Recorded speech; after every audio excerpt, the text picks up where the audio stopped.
Good afternoon, नमस्कार, आदाब, सत श्री अकाल, वेलकम सभी आपका। ठीक, क्लास लाइव हो चुकी है। ठीक, अब 12:48 हो चुके हैं। सारे के सारे लोग फटाफट से लाइव आ जाइए। क्लासेस एब्सोल्युटली लाइव एंड 24 नवंबर 2020, 25 नवंबर 2020 है। जल्दी से याद कि हम कहाँ तक पहुँच गए थे, उसके आगे से कंटिन्यू करते हैं।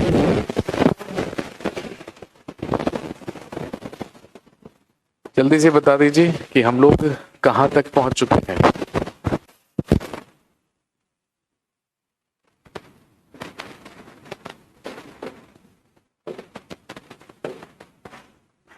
हम पढ़ रहे थे rise of new states in India, या भारत में नवीन राज्यों का उदय। Rise of new states in India, या भारत में नए राज्यों का उदय। चेक करना, आवाज ठीक से नहीं आ रही है शायद। मैं चेक करा लेता हूं भाई, अगर आवाज ठीक से नहीं आ रही है तो। और आप सब जानते हैं कि rise of new states in India, Bharat में नवीन राज्यों का उदय में हम बात कर रहे थे किसके बारे में? बंगाल के बारे में।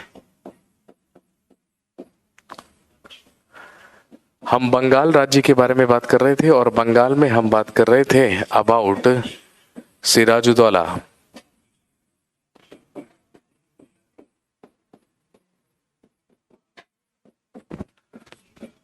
सिराजुद्दौला, और हम सब जानते हैं ये अली वर्दी खान का नवासा या नाती हुआ करता था, और 1756 से लेके 1757 तक ये बंगाल का नवाब रहा सिराजुद्दौला।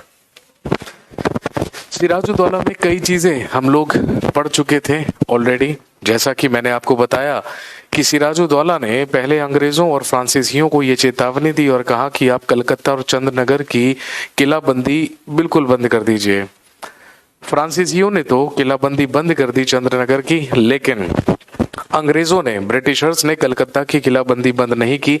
इसीलिए पहले सिराजुद्दौला और उसकी सेना ने कासिम बाजार पर और उसके बाद कलकत्ता पर अटैक करके उस पर अधिकार किया, और कलकत्ता में ही फोर्ट विलियम्स पर अधिकार कर लिया, और कलकत्ता का नाम बदलकर आप सब जानते हैं क्या रख दिया गया? अली नगर रख दिया गया। और जब ऐसा हुआ तो इसी के बाद 20 जून 1756 में कालकोठरी की प्रसिद्ध घटना हुई, या ब्लैक होल ट्रेजेडी हुई। और हम सब जानते हैं इस ब्लैक होल ट्रेजेडी के तहत क्या हुआ था? 146 अंग्रेजों को गिरफ्तार करके एक कालकोठरी में बंद कर दिया गया था, जिसमें से 123 की मृत्यु हुई और जीवित बचे केवल 23 लोग। और उन्हीं 23 लोगों में से एक व्यक्ति था विलियम ऑलवेल, जिसने ये पूरी घटना को लिखा था। और जानते हैं मद्रास प्रेसिडेंसी से ही एक नौसेना और एक आर्मी भेजी गई, जिसने आकर अटैक किया सिराजुद्दौला पर, और सिराजुद्दौला को मजबूरन रॉबर्ट क्लाइव के साथ एक संधि करनी पड़ी, जिसे अलीनगर की संधि कहा जाता है, या ट्रीटी ऑफ अलीनगर कहलाती है। और इसी अलीनगर की संधि के तहत क्या क्या हुए, इसके बारे में भी हम बात कर चुके थे। प्रॉब्लम हो रही है आवाज में?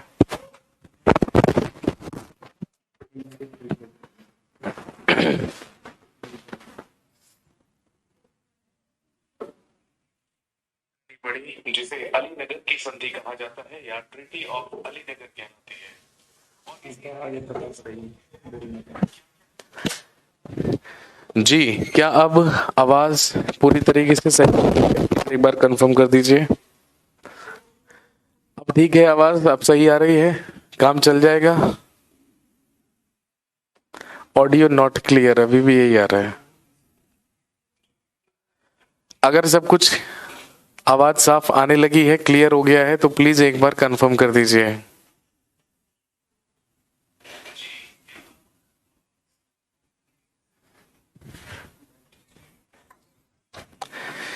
चलिए कोई नहीं, मैं चेक करवाता हूं। हम आगे बढ़ाते हैं और टॉपिक को आगे बढ़ते हैं। ठीक है, चलिए बहुत बढ़िया।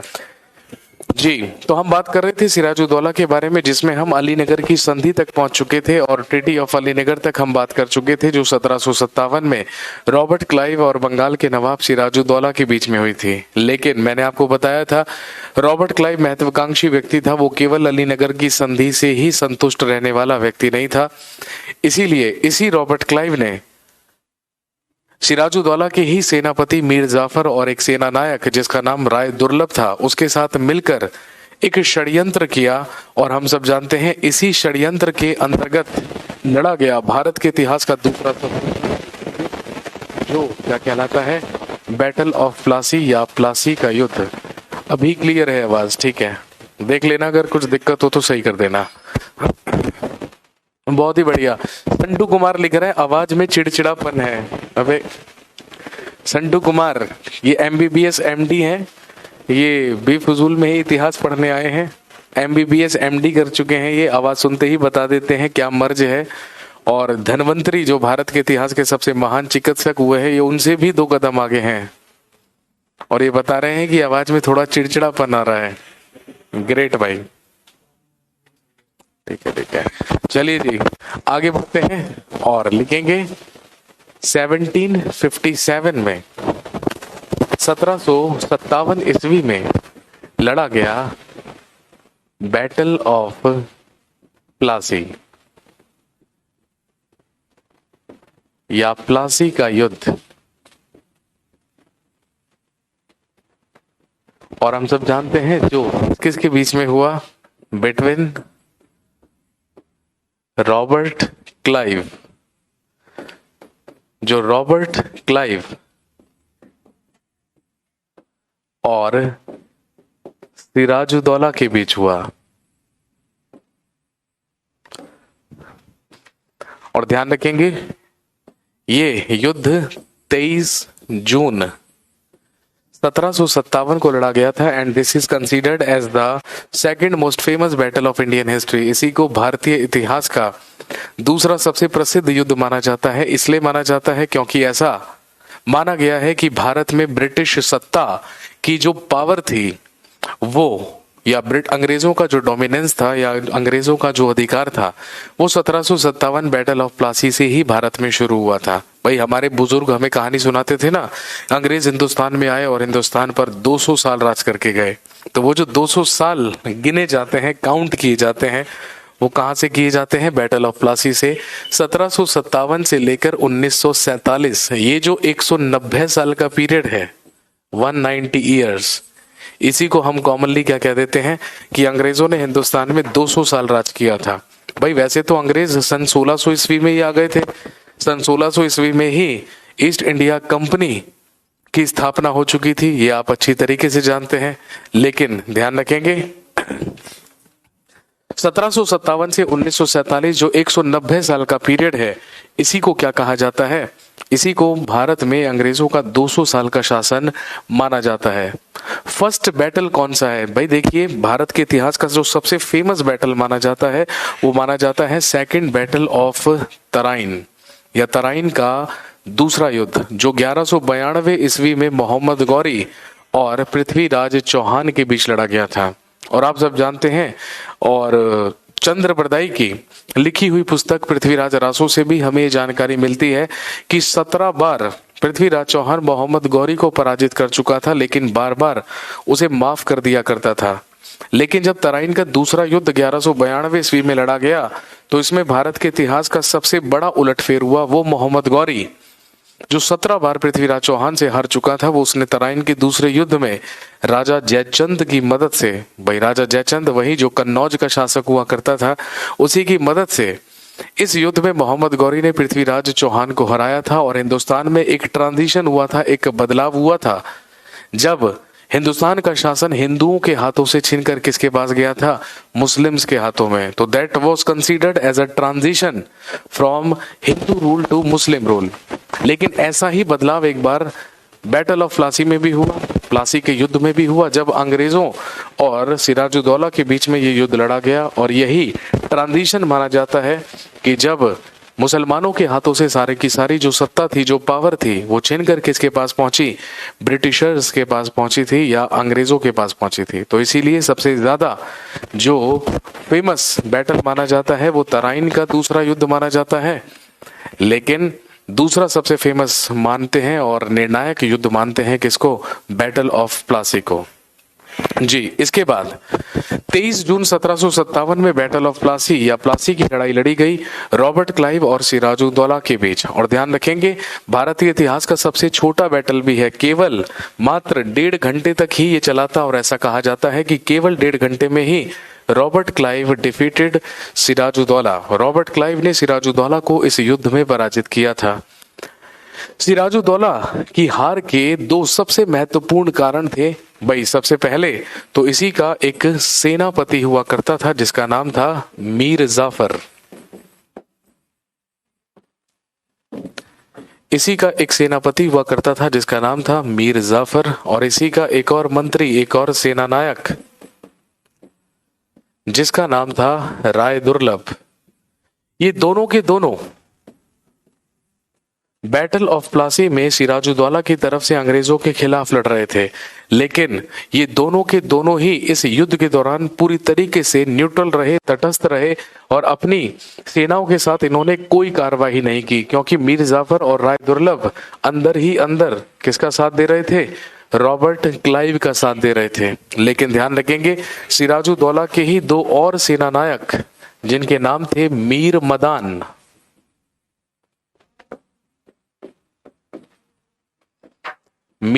मदान और मोहनलाल,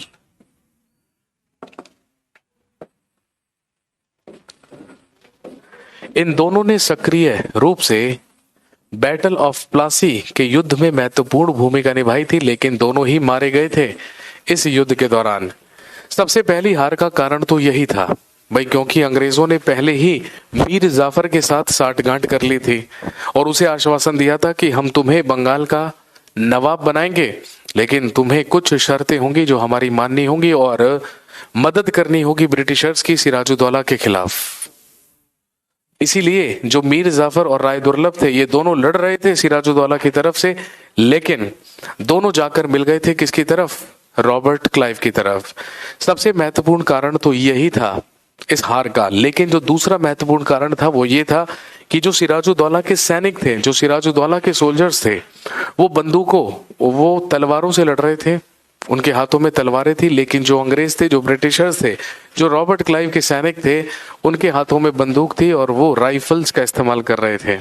इसी वजह से बुरी तरीके से इसमें पराजय हुई सिराजुद्दौला की। और ध्यान रखेंगे, इस युद्ध में Robert Clive defeated Sirajuddaulah. Sirajuddaulah वहां से भाग खड़ा हुआ, लेकिन उसे पकड़कर उसकी हत्या कर दी गई। और ध्यान रखेंगे, बैटल ऑफ प्लासी के बाद ही सिराजुद्दौला की हत्या कर दी गई। और सिराजुद्दौला की हत्या कर देने के बाद बंगाल का अगला नवाब ही किसको बना दिया गया? मीर जाफर को बना दिया गया। लेकिन आप सब जानते हैं, इसी युद्ध के तुरंत बाद बंगाल का सबसे पहला गवर्नर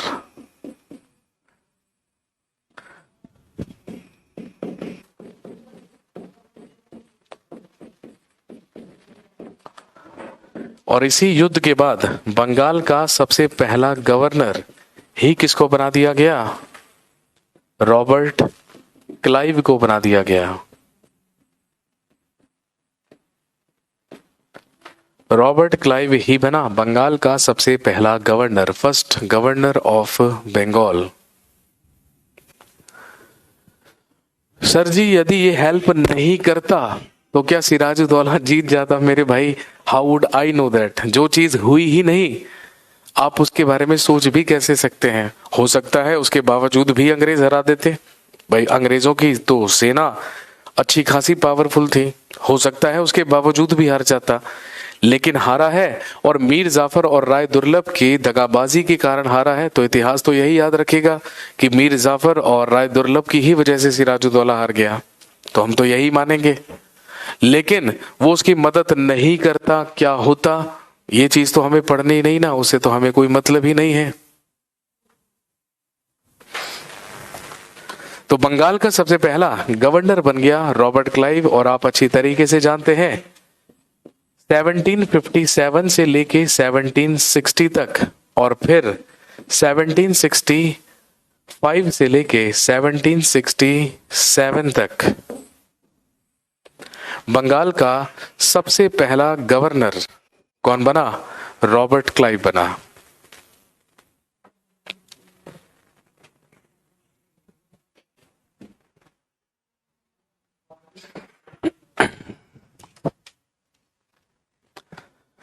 और लिखेंगे सिराजुद्दौला की मृत्यु के बाद अंग्रेजों के ही संरक्षण में, अंग्रेजों के ही द्वारा बंगाल का अगला नवाब बना दिया गया किसे?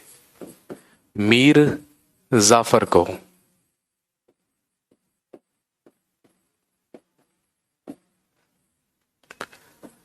और 1757 से लेके 1760 तक, 1757 से लेके 1760 तक बंगाल का अगला नवाब बना मीर जाफर।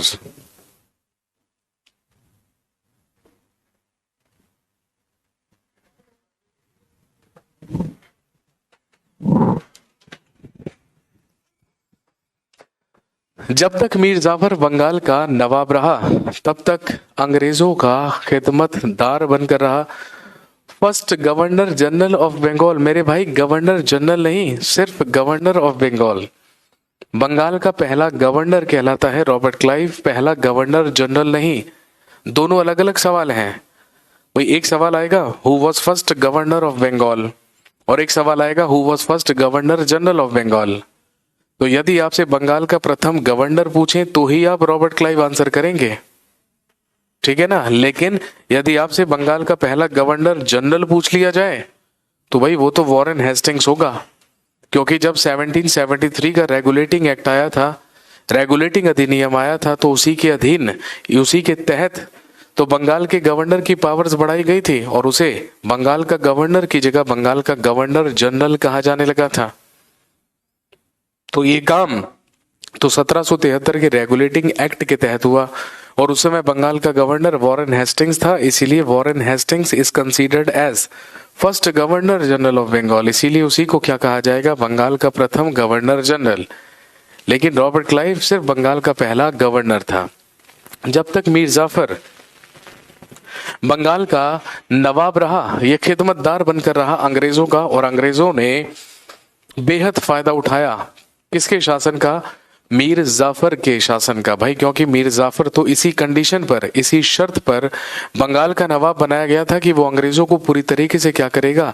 सपोर्ट करेगा। सिंपल सी बात है। लेकिन ध्यान रखेंगे 25 फरवरी 1760 में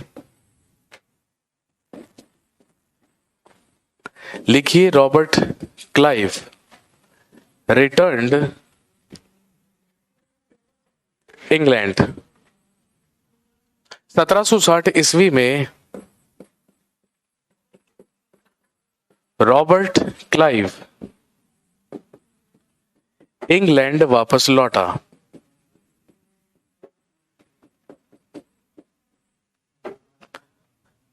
क्योंकि अभी अभी मैंने आपको बताया ये 1757 से 1760 तक बंगाल का गवर्नर था, उसके बाद 5 साल नहीं था, और फिर उसके बाद ये आया था 2 साल के लिए।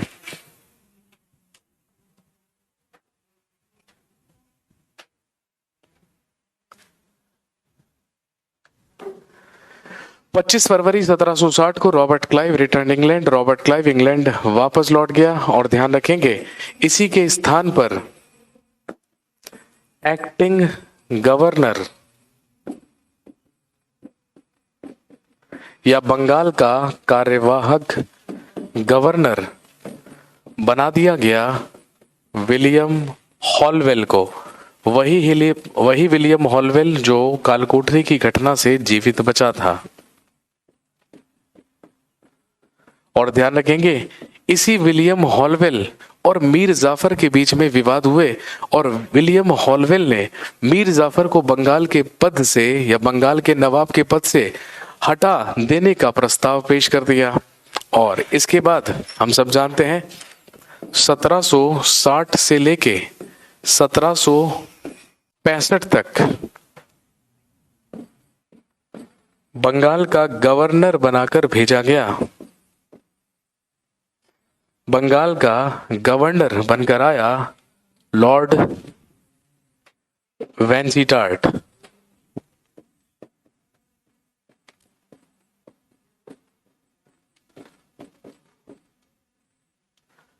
सत्रह सौ साठ से लेके 1765 तक बंगाल का अगला गवर्नर बनकर आया लॉर्ड वेंसीटार्ट।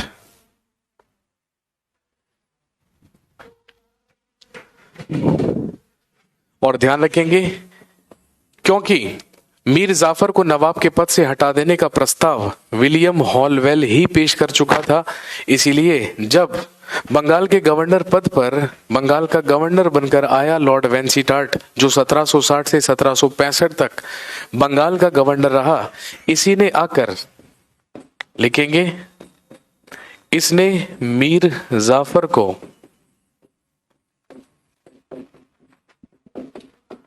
बंगाल के नवाब के पद से हटाया।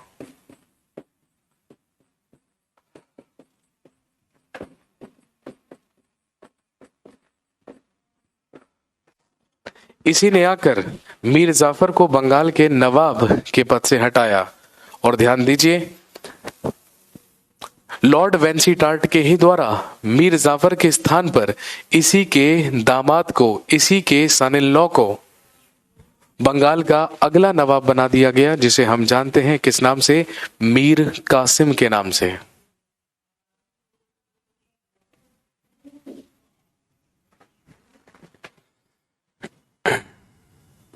मीर जाफर के बाद बंगाल का अगला नवाब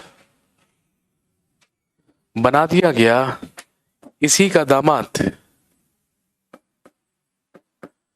मीर कासिम।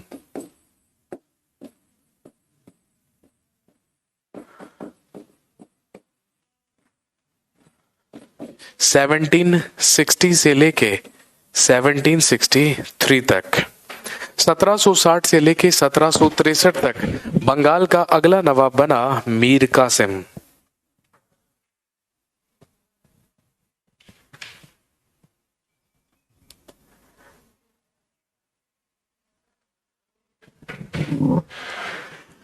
मीर जाफर तो अंग्रेजों का खिदमतदार था, लेकिन मीर कासिम नहीं। भाई मीर कासिम अच्छी तरीके से जानता था कि अंग्रेजों की जो पावर है, अंग्रेजों की जो शक्ति है, वो धीरे धीरे बंगाल में बहुत ज्यादा बढ़ती जा रही है। इसीलिए मीर कासिम अच्छी तरीके से जानता था कि ब्रिटिशर्स किसी के सगे नहीं और डेफिनेटली ये हमें आगे चलकर नुकसान ही पहुंचाएंगे, और अगर इन्हें अभी ही नहीं रोका गया तो फिर ये अनस्टॉपेबल होंगे, अनकंट्रोल्ड होंगे, और इन्हें रोक पाना भी क्या होगा, नामुमकिन होगा। इसीलिए ध्यान रखेंगे, मीर कासिम ने अंग्रेजों के खिलाफ स्ट्रेटेजी बनानी शुरू की और रणनीति बनानी शुरू की, और मीर कासिम ने ही अंग्रेजों के खिलाफ अपनी सेना का पुनर्गठन किया।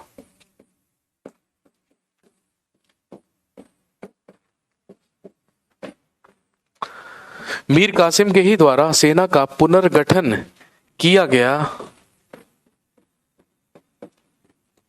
और सेना को सैन्य प्रशिक्षण दिया गया और सेना को सैन्य प्रशिक्षण दिया गया। लिखेंगे, he shifted his capital, he shifted his capital to Munger.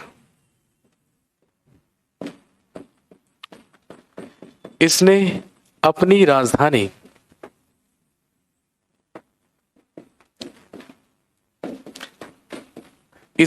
राजधानी मुंगेर स्थानांतरित की और वहां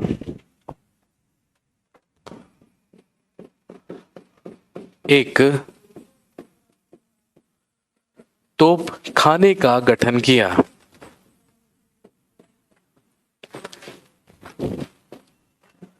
भाई एक तरफ तो अंग्रेज यही एक्सपेक्ट कर रहे थे कि मीर जाफर की तरह मीर कासिम भी हमारा खिदमतदार बनकर रहे और हमारे फेवर में ही सारे के सारे काम करे। लेकिन दूसरी तरफ मीर कासिम अच्छी तरीके से जानता था कि अंग्रेजों को रोकना बेहद जरूरी है। इसीलिए मीर कासिम ने अपनी सेना को फिर से एकत्रित किया, फिर से अपनी सेना का गठन किया और उन्हें सैन्य प्रशिक्षण भी प्रदान किया।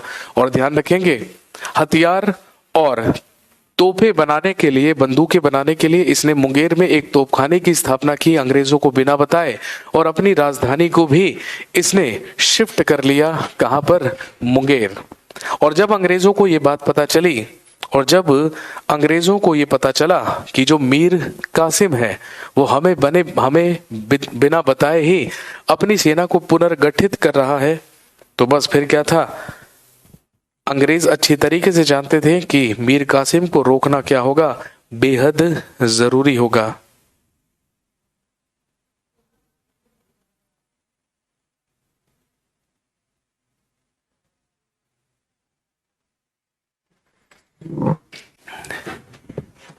इसीलिए ध्यान रखेंगे, in 1763 Britishers attacked on Mir Qasim. 1763 में अंग्रेजों ने मीर कासिम पर आक्रमण किया।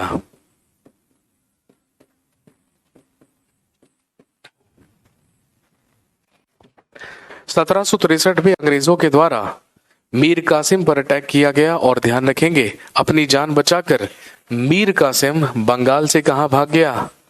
अवध। और आपको याद होगा, जब हम अवध स्टेट पढ़ रहे थे, मैंने आपको बताया था कि जो अवध का नवाब था शुजाउद्दौला, उसने मुगल बादशाह शाह आलम द्वितीय को भी अपने यहां पर शरण दी थी।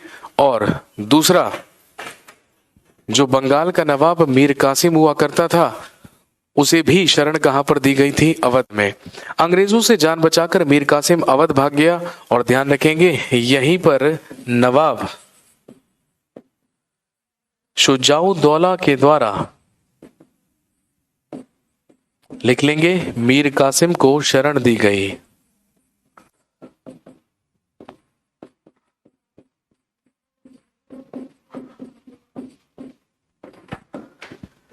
और ध्यान रखेंगे, ब्रिटिश गवर्नर लॉर्ड वेंसीटार्ट के द्वारा एक बार फिर से 1763 में बंगाल का अगला नवाब फिर से किसे बना दिया गया? मीर जाफर को बना दिया गया।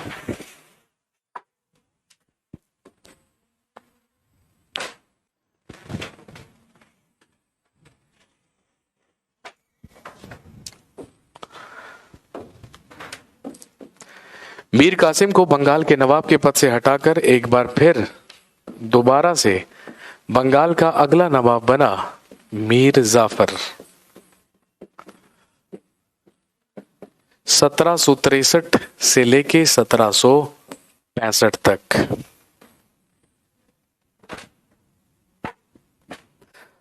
बंगाल के नवाब मीर कासिम ने सर शाह आलम सेकंड को क्यों जरूरत पड़ी थी शरण की? मेरे भाई, इसलिए जरूरत पड़ी थी,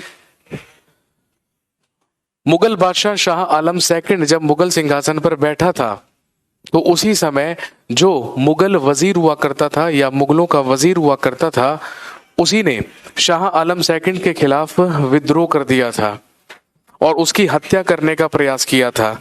इसीलिए जो शाह आलम सेकंड था वो कई वर्ष तक नवाब शुजाउद्दौला के पास रहा था। और इसीलिए जब कई वर्षों के बाद वो दोबारा से मराठाओं की मदद से कहां पहुंचा? मुगल सिंहासन पर पहुंचा, तो उसने खुश होकर अपना वजीर ही किसको बनाया था? अवध के नवाब शुजाउद्दौला को बनाया था। इसलिए उसे शरण की जरूरत पड़ी थी। तो मुगल बादशाह शाह आलम सेकंड को भी शरण दे चुका था और दूसरी तरफ अब मीर कासिम को भी शरण दी थी अवध के नवाब शुजाउद्दौला ने। बस मराठाओं की मदद नहीं की थी पानीपत के तीसरे युद्ध में, क्योंकि हम सब जानते हैं पानीपत के तीसरे युद्ध में तो वो अहमद शाह अब्दाली की तरफ से लड़ा था, मराठाओं के खिलाफ लड़ा था। मीर जाफर 1763 से लेकर 1765 तक एक बार फिर अंग्रेजों के संरक्षण में बंगाल का नवाब बना दिया गया। और इसके बाद क्या हुआ आप अच्छी तरीके से जानते हैं। इसके बाद मीर कासिम ने अवध के नवाब शुजाउद्दौला और भारत के मुगल बादशाह शाह आलम द्वितीय से कहा कि हमें अंग्रेजों के खिलाफ एकजुट होकर या अपना अलायंस तैयार करके, अपना गठबंधन तैयार करके एक मजबूत सेना तैयार करनी चाहिए, क्योंकि यदि हमने अंग्रेजों को अभी नहीं रोका तो वो बहुत पावरफुल हो चुके हैं। कहां पर? बंगाल में। इसीलिए हमें चाहिए, अगर हम अलग अलग जाकर अंग्रेजों से लड़ने की कोशिश करेंगे तो कभी भी सफल नहीं हो पाएंगे। इसीलिए अभी हमें आपसी रंजिशों को भूल जाना चाहिए और जाकर एकजुट होकर अंग्रेजों के ही खिलाफ क्या करनी चाहिए?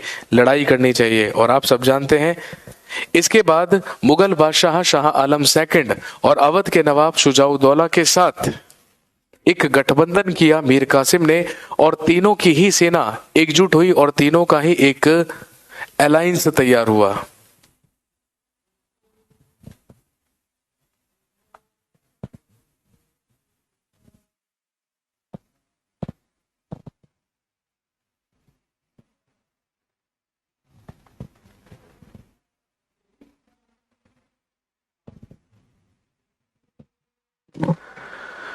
और हम सब जानते हैं इसके बाद एक प्रसिद्ध युद्ध लड़ा गया, लिख लीजिएगा, 22 अक्टूबर 1764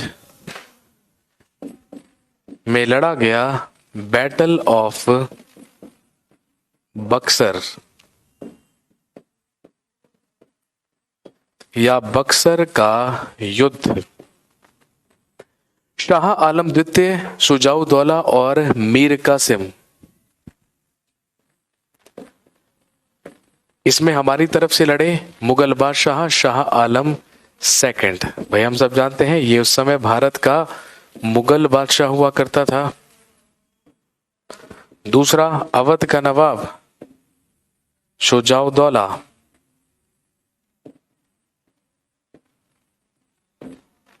और तीसरा बंगाल का मीर कासिम, जो पहले बंगाल का मीर कासिम था, लेकिन इस समय जब बक्सर का युद्ध लड़ा गया था तो उस समय ये बंगाल के नवाब के पद पर नहीं था, क्योंकि ये उस समय शरणार्थी था किसका? शुजाउद्दौला का। और ध्यान रखेंगे अंग्रेजों की तरफ से अंग्रेजी सेना का नेतृत्व कर रहा था British army chief Hector Munro.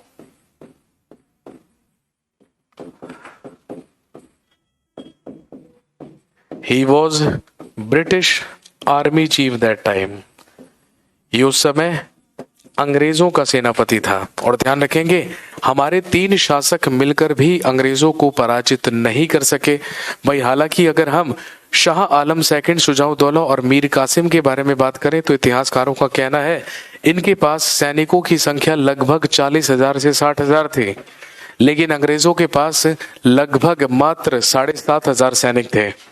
लेकिन उन 7,500 सैनिकों के द्वारा बुरी तरीके से पराजित किया गया शाह आलम सेकंड, शुजाउद्दौला और मीर कासिम को। बैटल ऑफ बक्सर में एक बार फिर से हार हुई शाह आलम सेकंड, शुजाउद्दौला और मीर कासिम की। और ध्यान रखेंगे इसी युद्ध को वो निर्णायक युद्ध माना जाता है जिसके बाद पूरी तरीके से या पूर्ण रूप से पूरे के पूरे बंगाल प्रांत पर अधिकार कर लिया किसने? ब्रिटिशर्स ने या अंग्रेजों ने।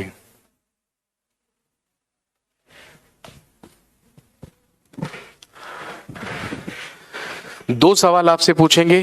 पहला सवाल आपसे पूछेंगे कि बताइए जब बैटल ऑफ बक्सर हुआ या जब बक्सर की लड़ाई लड़ी गई तो उस समय बंगाल का नवाब कौन था? आपको पहले ही ऑप्शन में क्या दे देंगे? कंफ्यूज करने के लिए मीर कासिम दे देंगे। और आप सोचेंगे कि भाई बैटल ऑफ बक्सर में तो शाह आलम सेकंड, शुजाउद्दौला और मीर कासिम लड़े थे, ऑब्वियसली बंगाल का नवाब कौन होना चाहिए? मीर कासिम होना चाहिए। लेकिन ध्यान रखेंगे that time the nawab of Bengal was Mir Jafar. उस समय बंगाल का नवाब मीर कासिम नहीं बल्कि मीर जाफर था, क्योंकि 1763 से 1765 तक वो दोबारा से अंग्रेजों के संरक्षण में बंगाल का नवाब बनाया गया था। ठीक है। और दूसरा सवाल आपसे पूछ लेंगे कि बताइए, जब बक्सर की लड़ाई लड़ी गई, that time who was governor of Bengal, तो उस समय बंगाल का गवर्नर कौन था? और यदि आपसे पूछें कि उस समय बंगाल का गवर्नर कौन था, तो don't get confused with Robert Clive. तो रॉबर्ट क्लाइव के साथ कंफ्यूज होने की जरूरत नहीं है। उस समय बंगाल का गवर्नर था लॉर्ड वेंजीटार्ट। लेकिन मैंने आपको बताया कि 1760 से 1765 तक केवल बंगाल का गवर्नर रॉबर्ट क्लाइव नहीं रहा, उसके स्थान पर वेंसीटार्ट रहा। लेकिन अगले ही साल 1765 में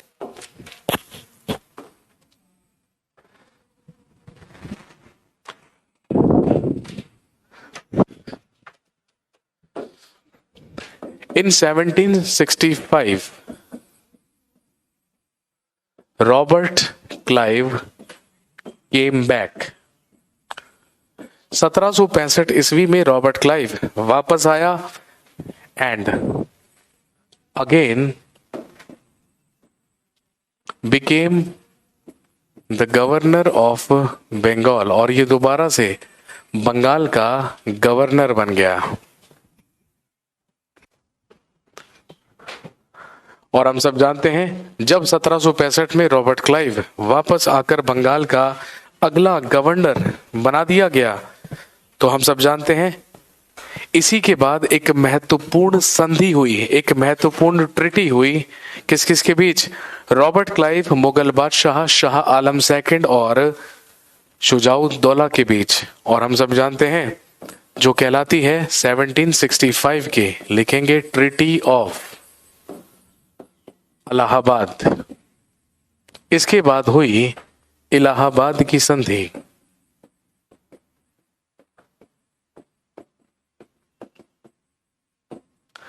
इसी के बाद हुई ट्रीटी ऑफ इलाहाबाद या इलाहाबाद की संधि। किस किस के बीच? Between Robert Clive and Shah Alam second and Shujauddaulah. और ध्यान रखेंगे, इस इलाहाबाद की संधि के तहत दो संधियां हुई, एक रॉबर्ट क्लाइव और मुगल बादशाह शाह आलम सेकंड के बीच, और दूसरी रॉबर्ट क्लाइव और अवध के नवाब शुजाउद्दौला के बीच।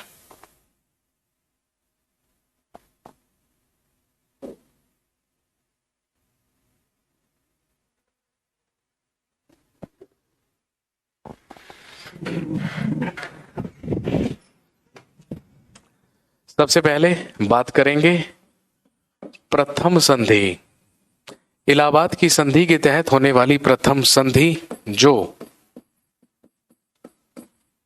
रॉबर्ट क्लाइव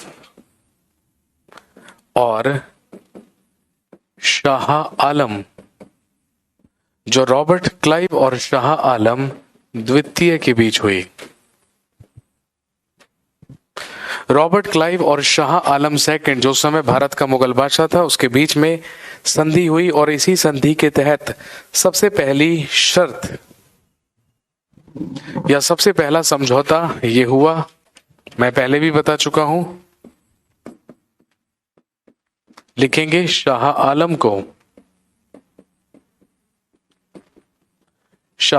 को इलाहाबाद एवं कड़ा प्रांत प्राप्त हुए। अंग्रेजों के द्वारा शाह आलम सेकंड को इलाहाबाद और कड़ा दे दिया गया।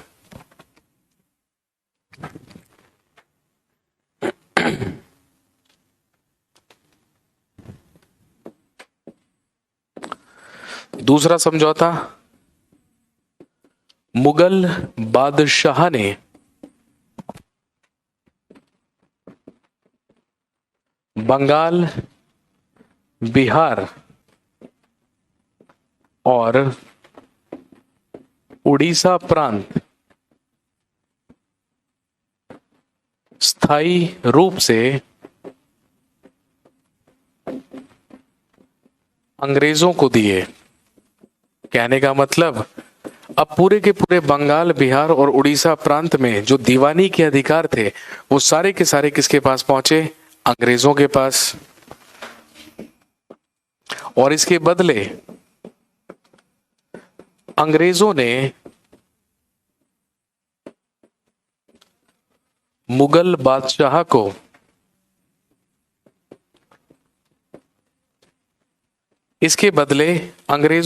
बादशाह को प्रतिवर्ष 26 लाख रुपए देना स्वीकार किया।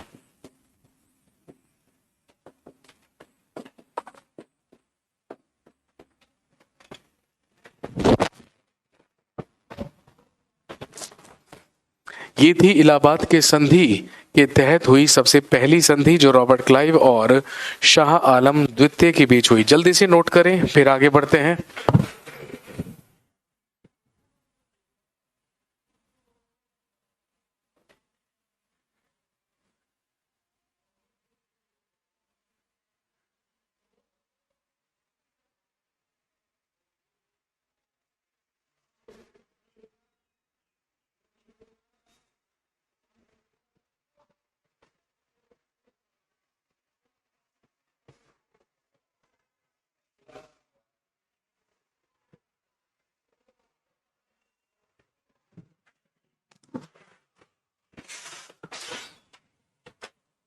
इसके बाद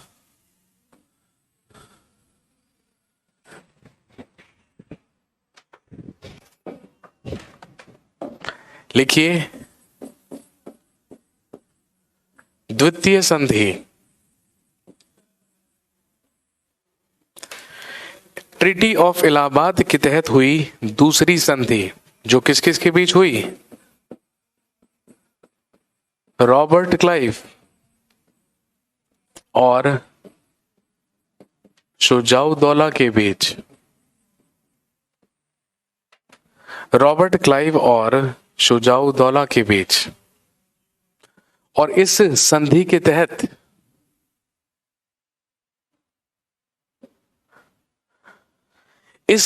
तहत क्या क्या शर्तें मानी गई? सबसे पहला, नवाब ने इलाहाबाद और कड़ा मुगल बादशाह को देना स्वीकार किया।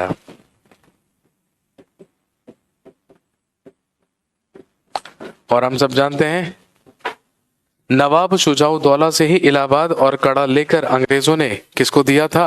शाह आलम सेकंड को दिया था।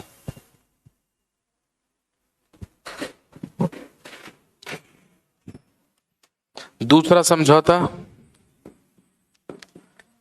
नवाब ने युद्ध के नुकसान के लिए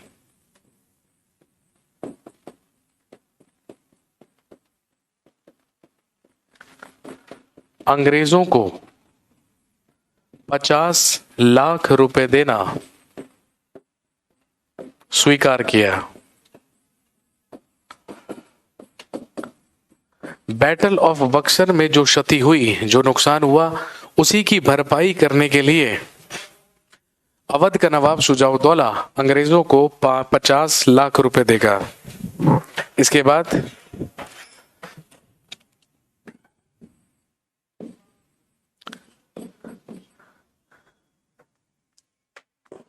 अगला लिखेंगे, चुनार पर अंग्रेजों का अधिकार स्वीकार किया गया।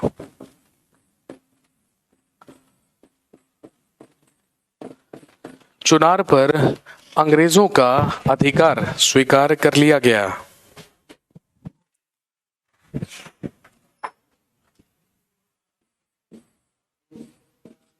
अगली शर्त, अंग्रेजों को बिना कर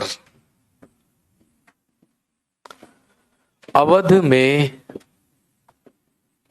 व्यापार करने का अधिकार प्रदान किया गया।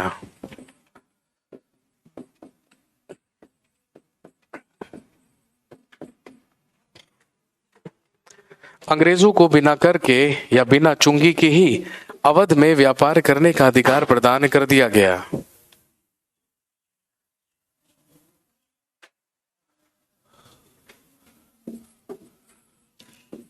और एक समझौता हुआ गाजीपुर और बनारस प्रांत भी अंग्रेजों को दे दिए गए।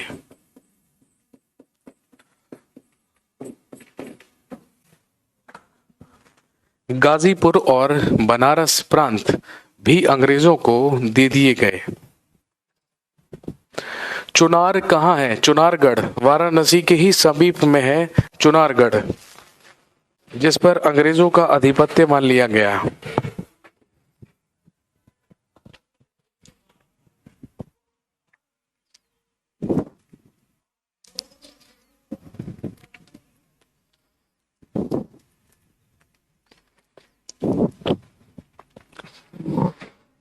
और ध्यान रखेंगे, जब 1765 ईस्वी में इलाहाबाद की संधि के तहत पूरे के पूरे बंगाल, उड़ीसा और बिहार प्रांत पर अंग्रेजों का अधिकार हो गया, या दीवानी के अधिकार सारे के सारे अंग्रेजों को मिल गए, या रेवेन्यू जनरेट करने के राइट्स सारे अंग्रेजों के पास आ गए, तो फिर क्या था? अब बंगाल के नवाब के पद का कोई औचित्य नहीं रह गया था। इसीलिए बंगाल के नवाब के पद को अंग्रेजों ने अपना पेंशनर बना लिया, अपना पेंशनकारी बना लिया। और ध्यान रखेंगे, 1765 तक तो मीर जाफर ही बंगाल का नवाब रहा, लेकिन 1765 में मीर जाफर के बाद अंग्रेजों के ही संरक्षण में, अंग्रेजों के ही द्वारा बंगाल का अगला नवाब उसी के पुत्र को बना दिया गया, जिसका नाम था नजमुद्दौला।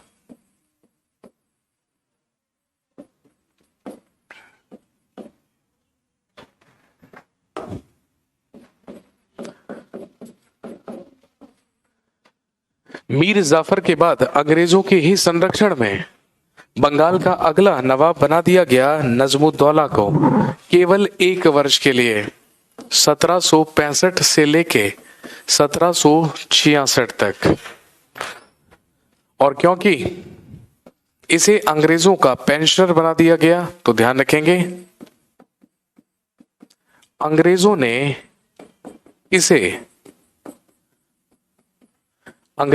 इसे प्रतिवर्ष 50 लाख रुपए पेंशन देना स्वीकार किया।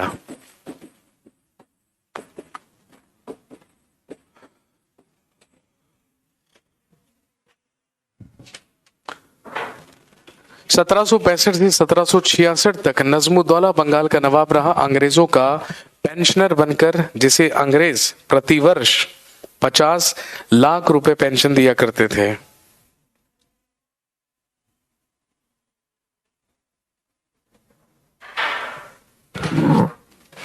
इसके बाद बंगाल का अगला नवाब बनाया गया सैफुद्दौला।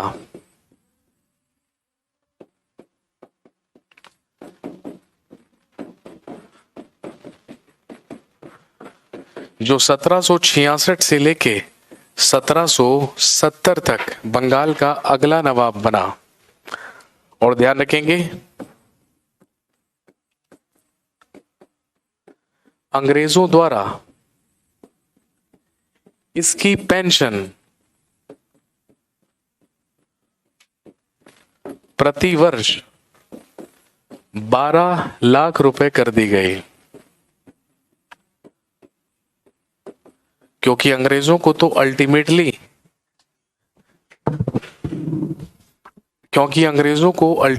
क्या करना था? बंगाल से नवाब का पद समाप्त करना था। तो ध्यान रखेंगे, जब नजमुद्दौला को नवाब बनाया था तो उसकी जो पेंशन हुआ करती थी वो 50 लाख रुपीस पर ईयर हुआ करती थी, लेकिन जब सैफुद्दौला को बंगाल का नवाब बना दिया गया तो उसकी पेंशन मात्र कितनी कर दी गई? 12 लाख प्रति वर्ष कर दी गई। और उसके बाद लिखेंगे the last nawab of Bengal.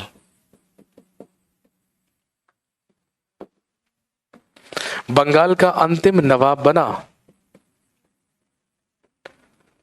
मुबारक उद्दौला।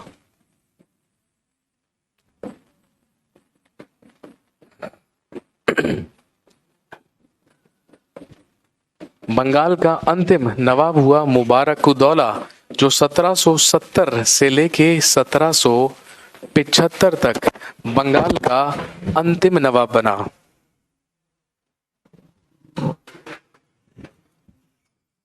और ध्यान रखेंगे इसकी पेंशन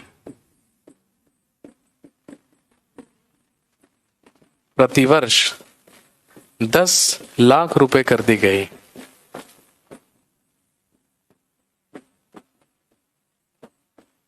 लेकिन जब बंगाल का गवर्नर बनकर आया वॉरेन हेस्टिंग्स, भाई हम सब जानते हैं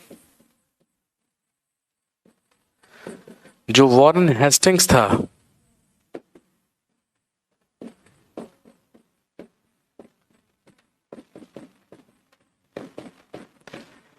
ये बंगाल का अंतिम गवर्नर भी था और बंगाल का प्रथम गवर्नर जनरल भी। और इसका कार्यकाल 1772 से लेके 1785 था।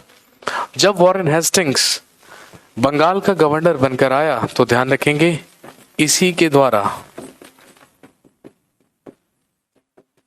बंगाल के नवाब का पद समाप्त कर दिया गया।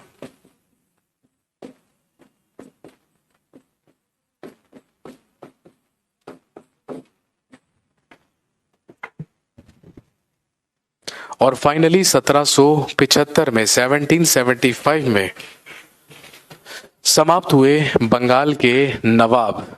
लेकिन दूसरी तरफ अंग्रेजों ने क्या किया, ईस्ट इंडिया कंपनी ने क्या किया? भाई हम सब जानते हैं अंग्रेजों के पूर्ण अधिकार में तो बंगाल 1765 में ही आ चुका था। इसीलिए जब 1765 में इलाहाबाद की संधि हुई और दीवानी के सारे अधिकार पूरे के पूरे बंगाल प्रांत में किसके पास आ गए? ब्रिटिशर्स के पास आ गए। तो अंग्रेजों ने बंगाल में दोहरे शासन की व्यवस्था शुरू की, जो रॉबर्ट क्लाइव के द्वारा शुरू की गई, जिसे हम कहते हैं डायरकी ऑफ बंगाल या बंगाल का द्वैध शासन। इसके बाद यहां पर नवाबों की कहानी समाप्त होती है, यहां पर नवाब खत्म होते हैं। लेकिन ध्यान रखेंगे 1765 से लेके 1772 तक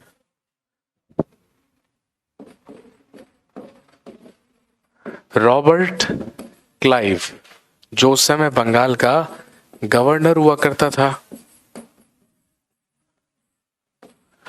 ध्यान रखेंगे रॉबर्ट क्लाइव अप्लाइड डायरकी इन बंगाल। रॉबर्ट क्लाइव के द्वारा बंगाल में द्वैध शासन लगाया गया।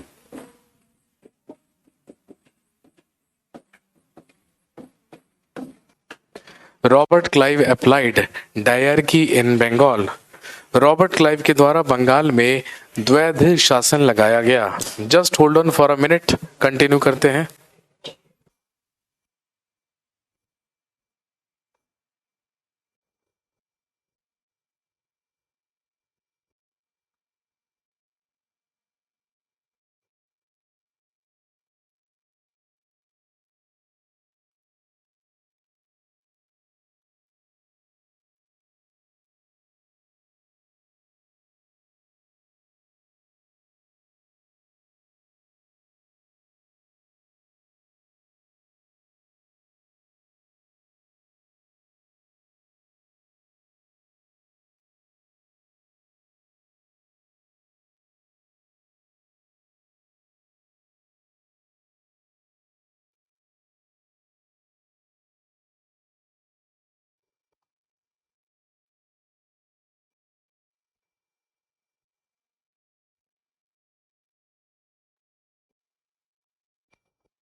जी, इसके बाद 1765 से लेके 1772 तक पूरे के पूरे बंगाल प्रांत में रॉबर्ट क्लाइव के द्वारा द्वैध शासन व्यवस्था लागू कर दी गई या डायर की अप्लाई कर दी गई, जिसके तहत पूरे के पूरे बंगाल प्रांत के लोगों को अब डबल टैक्स पे करना होगा।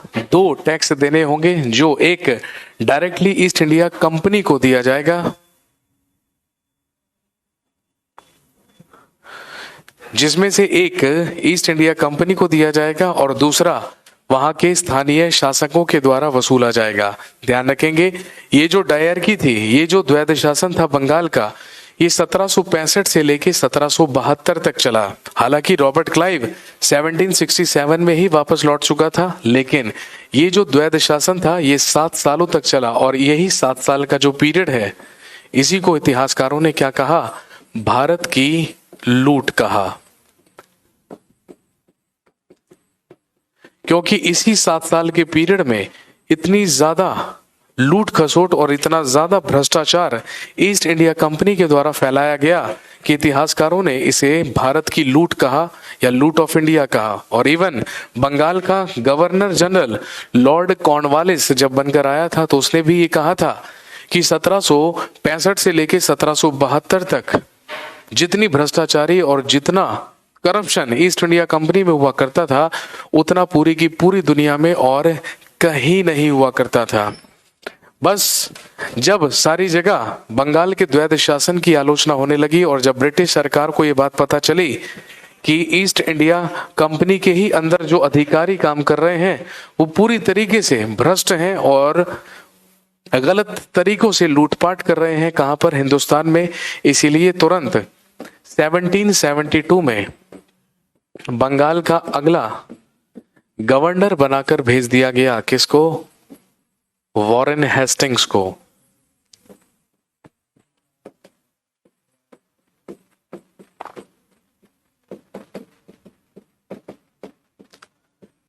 और हम सब जानते हैं इसी वॉरेन हेस्टिंग्स के द्वारा बंगाल के द्वैध शासन का अंत किया गया।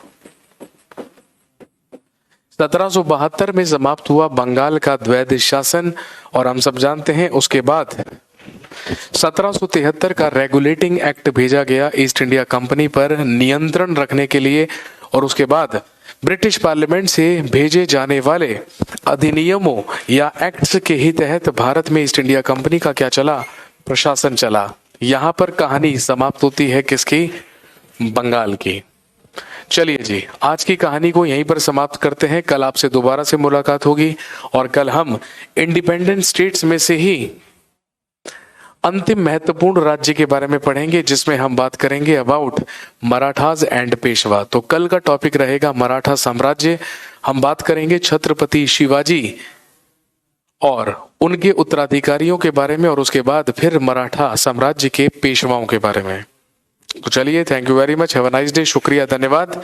कल मिलते हैं और कल और परसों में इस टॉपिक को फिनिश करेंगे, क्योंकि 2 दिन लगेंगे लगभग मराठा साम्राज्य खत्म करने में। कल परसों में मराठा साम्राज्य खत्म कर लेंगे और बस उसके बाद 1857 का विद्रोह होगा, भारत का संवैधानिक विकास होगा और हम आगे बढ़ चलेंगे। ठीक है, थैंक यू वेरी मच, शुक्रिया, धन्यवाद।